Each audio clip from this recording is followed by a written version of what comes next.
Yeah, we tend to think of athletes as being healthy people. They're out running or lifting weights or wrestling or whatever they do.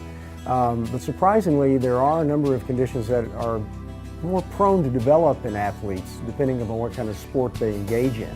One of the reasons is they may be in an environment where they're very close to other people that may be carrying a bacterium, for example, like staph, so they're prone to get boils and sometimes cellulitis and folliculitis.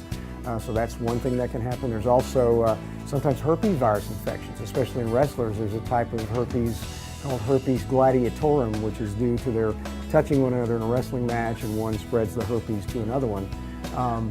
Fungal infections too. They get hot, sweaty.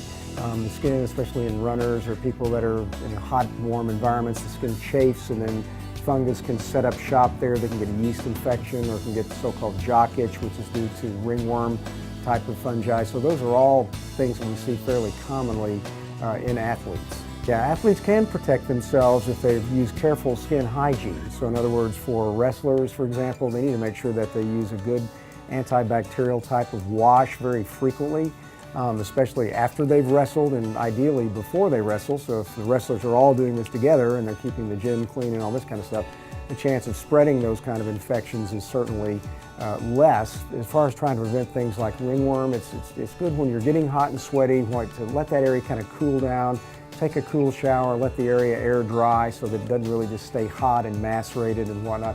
You think you might have one of these infections, athlete's foot or jock itch or whatever, probably the first thing you can do is maybe just try something over the counter. There are things like antifungal preparations that you can buy at the pharmacy. If it's not getting better within about a week or so, probably ought to call it to the attention of your dermatologist, have them take a look at it. They can do a scraping or possibly even a skin biopsy. Even though in a young individual that's got the predisposing factors, that's going to be by far the most common cause. There are some other things sometimes that can look like fungal infections that are more serious. So you wouldn't want to let it go too long if it didn't respond pretty quickly to treatment.